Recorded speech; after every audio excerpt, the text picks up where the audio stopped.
Good morning, everybody. First of all, on behalf of the entire batch of graduates, I would like to welcome you to the graduation ceremony. Therapy and the caregiver and risk making of Awitin Petrigosa and Company. Before we start, I would like to introduce to you our special guest.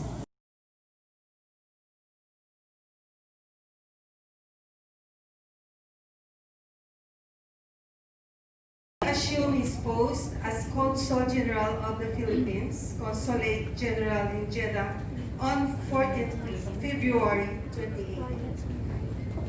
Immediately prior to his posting in Jeddah, he served as Director of Political Security Division of the ASEAN Affairs of the Department of Foreign Affairs. In the capacity, he led a Philippine delegation in negotiations related to the Code of Conduct of Parties of the South China Sea during the Philippine chairmanship of ASEAN 2017. His previous foreign assignments include the Philippine Consulate General in Toronto as Vice General from 2000 to 2003. The Philippine Consulate General in New York as the Vice Consul, then Consul from 2003 to 2007.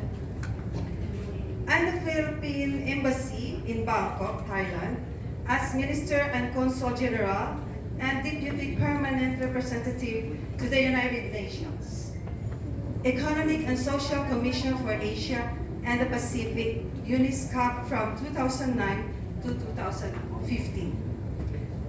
A graduate of the UP College of Law, and he wrote a Philippine Passport Guidebook in 1998 together with Miss Herminia V. Aguilar Usuda, a former consul at the Philippine Consulate General in Jeddah. He is a native of Banggit, Abra. He is a proud product of an OFW family. 3 of his brothers were among the first wave of OFWs who came to work in Saudi Arabia in the late 70s. Without further ado, I would like to introduce to you our guest speaker, beloved Honorable Consul General Edgar B. Badajos. Give him up.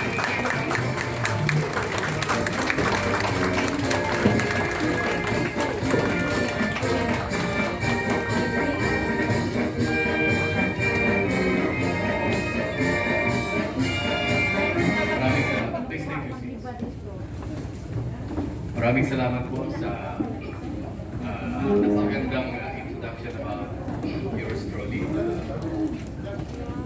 Ako kinakabahan na rin. Nagkakita ko kay Miss Norma. But before I proceed any further, let me just greet everybody a very good morning. Good morning everyone, how are you? For some reason kinakabahan ko for the first time. Siguro napang nandito si Mafi eh. Kinabahan eh. I don't usually feel this way, but probably because I saw Mafi in the audience. Bakit kaya Mafi? Why? So good morning, how are you? Good morning, sir. I hope you feel great, especially the graduates. Do you feel great today? You should, you should. Let me, before I proceed any further, acknowledge the presence of friends from the OFW Council of Leaders led by their Director General, Calvin Legaspi, and the members of the board, Rodi Alado, DG, Ms. Mafi, Mr. Ernie, and the beautiful wife, the lovely wife of Ernie. And of course, the president of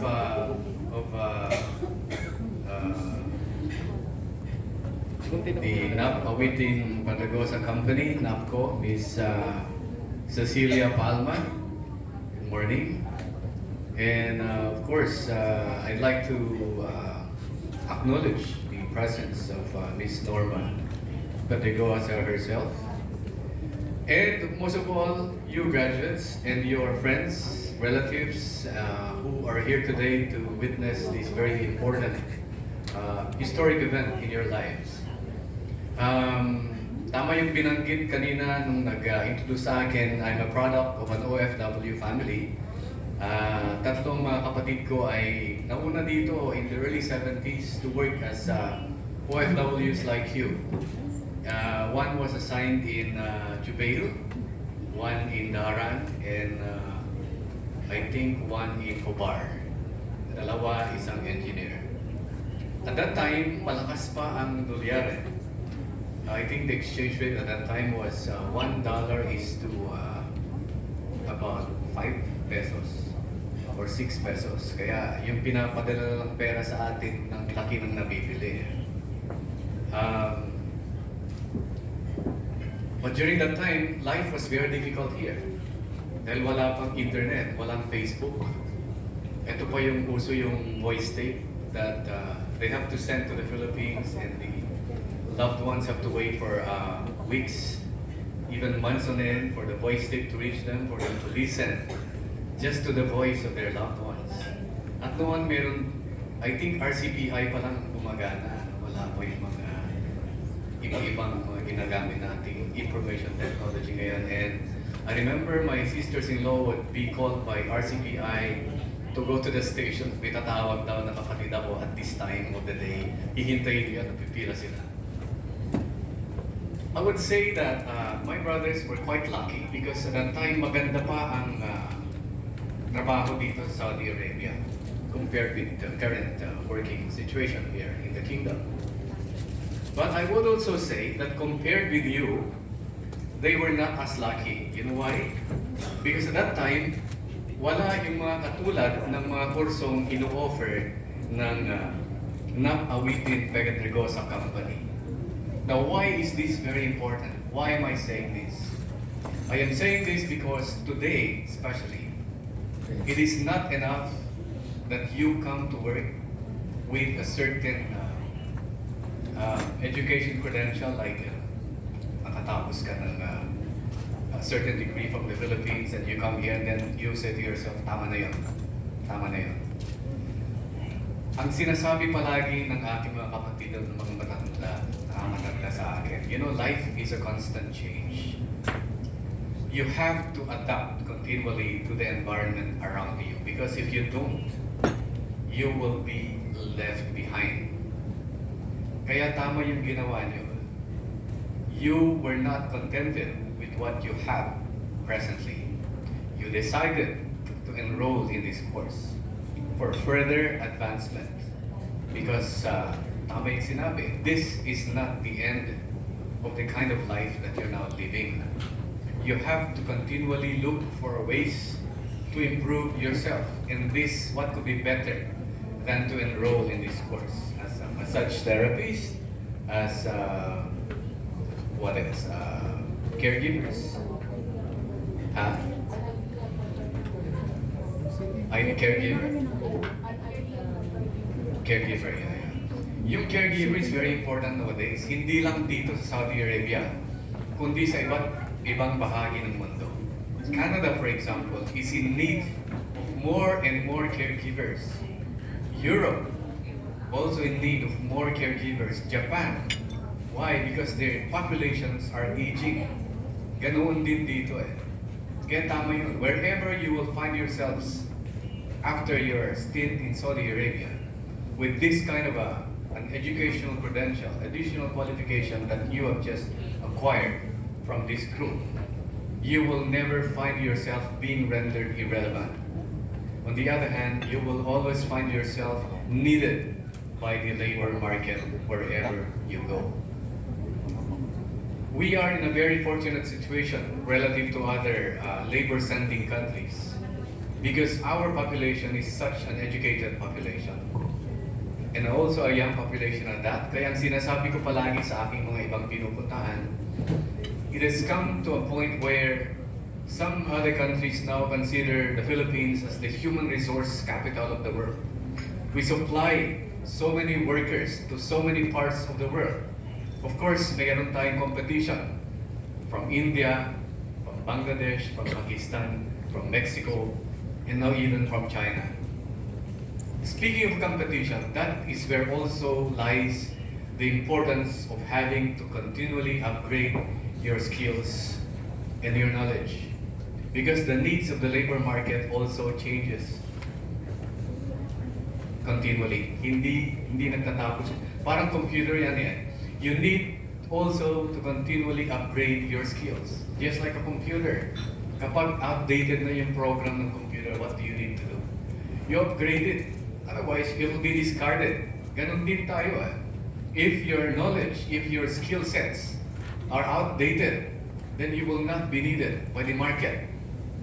Mas marami kang kalaban ngayon compared before it. Very competitive ang labor market now. And in this situation, what do you need to do?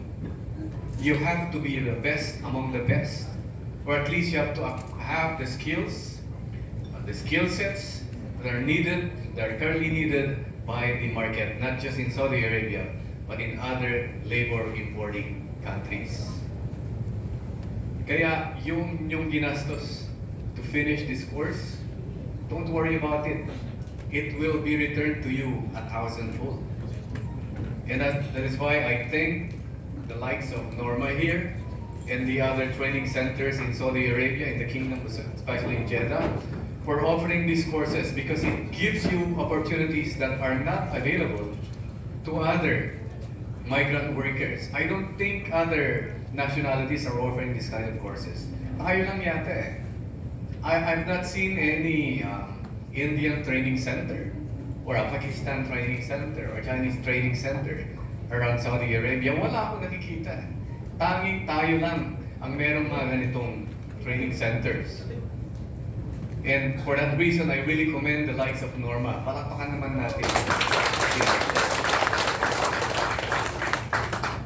Sa kanila, hindi ito, this is more of a service to our community than anything else. They're not earning so much for what they're doing. On the contrary, I think they're spending more time to help other Filipinos become better, even better in the labor market. Kaya ako saludo kila Norma, kila Romy Capili, wala si Romy Capili dito. No? At iba pang mga grupo na nagbibigay din ng training courses sa ating mga ibang kababayan. Bilib ako sa kanila. So today, as mentioned by Norma, this is a very historic moment in your life. Because now you are going to march out of this room armed with a new certificate. But more than the certificate are the skills, new skills that you have acquired, that you can apply to maybe a new job, a higher category that you may wish to apply for after finishing your contracts here in Saudi Arabia. Maybe you will decide to really keep on staying in Saudi Arabia till you reach your retirement age. But mind you, sinasabi namin palagi nila ka Benny dito, walang OFW forever. Sa pag-ibig, meron siguro. Pero tingin ko wala na rin pag-ibig forever. Diba, Mavi? Ay, Mavi. Diba? Diba, Mavi? O, alam ni Mavi yan. Walang pag-ibig ang forever. Diba, Mavi? Speaking from experience, walang pag-ibig na forever. Wala ding OFW forever. That is what you should remember. Kaya yung mga kapatid ko, although they were lucky, I would say, they're now enjoying their retirement years in the Philippines. They were not as lucky as you kasi wala silang nakuhang mga skills upgrading courses like what you just went through. Kayo meron eh. Ang ibig sabihin nun simply is that after your contracts, if you decide to go back to the Philippines or go to other countries, for example, then you have this new skill set that you can say to your prospective employer, hey, I have this, you can hire me and I can deliver what you need from me as a massage therapist or as a caregiver. And in other countries, these are highly paid professions or occupations. Why are these very highly paid? Because you're dealing with human lives, especially if you're a caregiver. Sa Canada, napakadami. And they're very well respected. Kasi napaka-importante ang ginagawa nilang role sa Canadian society. Ganito na rin dito because I think although the population of Saudi Arabia is still quite young, the average age in Saudi Arabia is I think 25. So it's quite a young population. Pero dumadami na rin ang kanilang mga seniors. And where will they get the caregivers? Not from their own people. Wala naman ganun dito. I don't think so. Na mayroong Saudi national na papayag na magiging caregiver lang siya. No, they'd like to be managers. Probably. They'd like to be the owners of companies, but not a caregiver. So where will they get that? From our group, especially from the Filipino group, because the Filipino is known for what? TLC. Tender, loving care. Kaya ganun din sa Canada, sa America, wherever you go, they prefer getting Filipinos as caregivers more than other nationals because the Filipinos are known for the kind of care that we give. We serve with a smile, no matter the kind of service that what we are doing for the company that has hired us. So once again, sa mga magtatapos ngayong araw, kayo ay pinabati ko ng lubusan. Ako ay natutuwa na kinuha niyo itong course because I believe that you have a vision that you want to really work for, to achieve. I believe that you have said to yourself even before you came here that I will go to Saudi Arabia to work, but to do more. And what is that to do more? To do even better. That after my contract, I will probably be able to land another job that is higher pay, of higher category, not because of myself or for myself, but because of my family in the Philippines. Okay? Let me end with a short story about individuals going through a crisis. Ang sinasabi ng mga psychologists, people going through a crisis need to really understand that they have to go through 3 basic stages. One is to realize that you are in a crisis. Tanggapin mo na nasa crisis ka. 2 is to assess where the problem is coming from relative to your available resources and available skill sets. Ano ang kaya mong gawin relative to that crisis in relation to what you have right now? Then when you see the problem, you fence it in, and then you examine kung ano ang mga hawak mo ngayon that you can still use to address that crisis.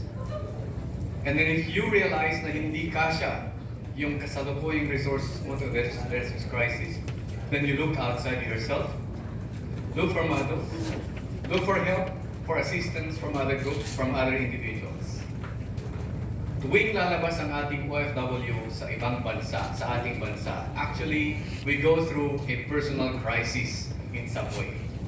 Because we are suddenly transplanted in an environment that is so different from what we grew in. From a Philippine setting, you suddenly find yourself in a Saudi setting with a different culture, so different from ours. And that to me is some kind of a crisis, di ba? So what do? You have to adjust. You have to adapt. You have to examine yourself. Ano ba ang dala kong kapasidad to be able to adjust successfully to this new environment that I find myself in? Because somehow you're in a crisis. You have to adjust, to adapt so that you will succeed. In your case, I think